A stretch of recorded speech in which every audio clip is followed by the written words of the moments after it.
नमस्कार, SPT news में आपका स्वागत है। पेश है 3 फरवरी सोमवार दोपहर 1 बजे राजस्थान की 15 बड़ी खबरें।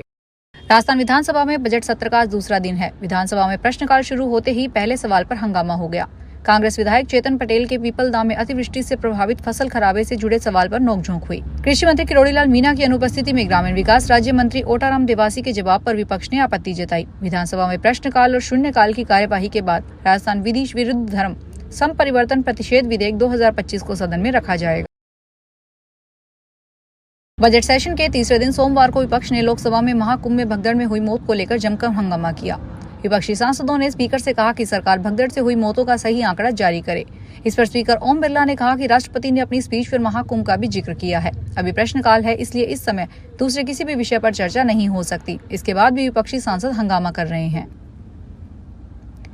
रुपया आज यानी 3 फरवरी को अपने रिकॉर्ड ऑल टाइम लो पर आ गया है। इसमें अमेरिकी डॉलर के मुकाबले 67 पैसे की गिरावट देखने को मिली है और ये 87.29 रुपए प्रति डॉलर के अब तक के सबसे निचले स्तर पर पहुंच गया है। एक्सपर्ट्स के मुताबिक रुपए में इस गिरावट की वजह कनाडा, मैक्सिको और चीन पर ट्रम्प के टैरिफ लगाना है, जिसे फॉरेक्स ट्रेडर्स ने वैश्विक व्यापार युद्ध का पहला कदम बताया है। जियोपॉलिटिकल टेंशंस को भी रुपए पर नकारात्मक असर पड़ा है। अयोध्या के श्री राम मंदिर जन्मभूमि के मुख्य पुजारी आचार्य सत्येंद्र दास को ब्रेन हेमरेज हो गया है। उन्हें लखनऊ के Sanjay Gandhi post graduate institute of medical sciences में भर्ती कराया गया है।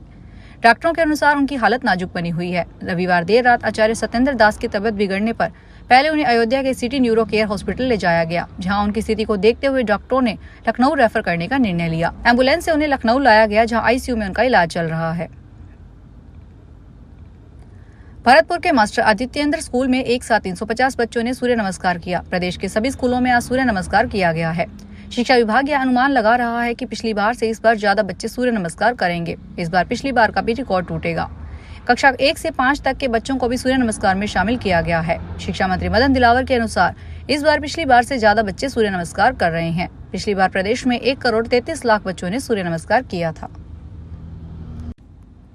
एयरलाइंस कंपनियों की मनमानी प्रयागराज महाकुंभ स्नान को लिए जाने वाले श्रद्धालुओं पर महंगी पड़ी है। यात्रियों को जयपुर में कनेक्टिंग फ्लाइट के जरिए भी हवाई यात्रा करने पर 5 गुना ज्यादा दाम चुकाने पड़ रहे हैं। जयपुर से मुंबई, दिल्ली और अहमदाबाद का एक तरफ का हवाई किराया 17,000 पहुंच गया है। वाराणसी और अयोध्या का भी जयपुर से हवाई किराया 10,000 से 25,000 तक पहुँच गया है।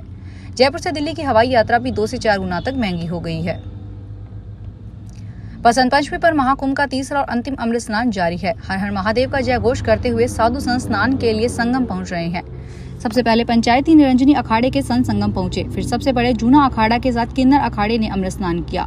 एक एक करके 13 अखाड़े स्नान करेंगे। साधुओं का आशीर्वाद लेने के लिए लाखों श्रद्धालु संगम पर है। वे नागा साधुओं के चरण रज माथे पर लगा रहे हैं। 20 से ज्यादा देशों के लोग भी अमृत स्नान को देखने के लिए संगम पहुंचे हैं। दिल्ली में विधानसभा चुनाव प्रचार का आज आखिरी दिन है। सभी पार्टियां शाम 5 बजे तक प्रचार कर पाएंगी। दिल्ली की सभी 70 सीटों पर 5 फरवरी को एक चरण में वोटिंग होगी। आज भाजपा की तरफ से अमित शाह और जेपी नड्डा मिलकर 5 रैलियां निकालेंगे। वहीं आम आदमी पार्टी की तरफ से अरविंद केजरीवाल, संजय सिंह और भगवंत मान मिलकर 3 जनसभा और 6 रोड शो करेंगे। राजस्थान विधानसभा का बजट सत्र शुरू होने से पहले ही सियासी उथल-पुथल तेज हो गई है। सरकार के कैबिनेट मंत्री किरोड़ीलाल मीणा ने अपनी नाराजगी जाहिर करते हुए पूरे बजट सत्र से किनारा कर लिया है। अब सरकार ने उनके विभागों से जुड़े सवालों के जवाब में जिम्मेदारी अन्य 2 मंत्रियों को दे दी है। कैबिनेट मंत्री डॉक्टर किरोड़ीलाल मीणा अब शेष बजट सत्र में शामिल नहीं होंगे। उनकी जगह सरकार ने कैबिनेट मंत्री ओटाराम देवासी और राज्य मंत्री के बिश्नोई को उनके विभागों के जवाब देने की जिम्मेदारी दी है। उदयपुर में सामूहिक शादी समारोह में खाना खाने के बाद 220 लोग बीमार हो गए। इनमें ज्यादातर महिलाएं और बच्चे शामिल हैं। खाना खाने के कुछ देर बाद ही लोगों को उल्टियां शुरू हो गई और कुछ बेहोश हो गए। लोगों की तबीयत बिगड़ने पर अफरा तफरी मच गई। एक साथ इतनी बड़ी संख्या में बीमार हॉस्पिटल पहुंचे तो वहां भी जगह की कमी हो गई। 27 मरीज अब भी भर्ती हैं। इनमें 15 साल की एक लड़की की हालत गंभीर है।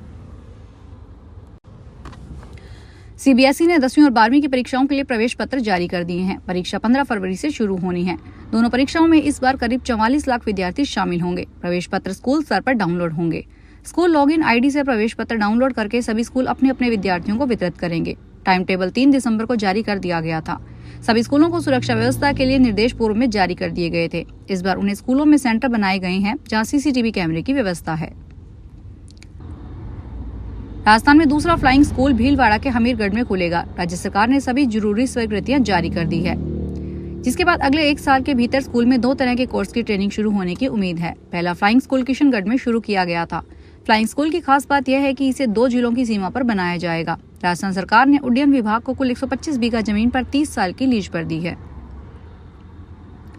सरकारी विभागों का बिजली का बिल जीरो करने के लिए राजस्थान के सभी सरकारी कार्यालयों की छतों पर सोलर प्लांट लगाने की तैयारी हो चुकी है। केंद्र सरकार के निर्देश पर इसमें स्टार्टअप और छोटी कंपनियों को मौका देने के लिए प्रत्येक जिले में कम से कम 5 मेगावाट और अधिकतम 100 मेगावाट क्षमता का आवेदन करने की शर्त थी।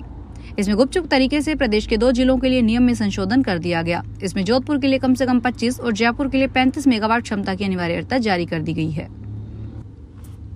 इलेक्ट्रिक वाहन चलाने वालों के लिए राहत भरी खबर है। अब उन्हें जयपुर जंक्शन व डेहर के बालाजी स्टेशन पर आते आते वक्त बैटरी के चार्ज खत्म होने की टेंशन नहीं होगी।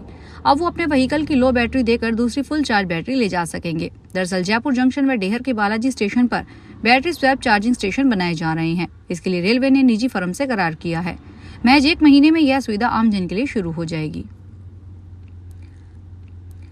उत्तर प्रदेश मदरसा शिक्षा परिषद द्वारा संचालित अरबी फारसी वर्ष 2025 की परीक्षा 27 फरवरी से शुरू होगी। इसके लिए जिले में कुल 14 परीक्षा केंद्र बनाए गए हैं। 14 केंद्रों पर जिले में संचालित 84 मदरसों में कुल 2866 परीक्षार्थी परीक्षा में शामिल होंगे। सभी परीक्षा केंद्रों पर सुरक्षा के कड़े इंतजाम होंगे। मदरसा शिक्षा परिषद द्वारा संचालित सेकेंडरी मुंशी, मौलवी व सीनियर सेकेंडरी आलिम की परीक्षा के लिए जिले में कुल 14 परीक्षा केंद्र बनाए गए हैं, जिनमें 9 इंटर कॉलेजों व 5 मदरसों को परीक्षा केंद्र बनाया गया है। फिलहाल इस बुलेटिन में इतना ही। फिर हाजिर होंगे बड़ी खबरों के साथ।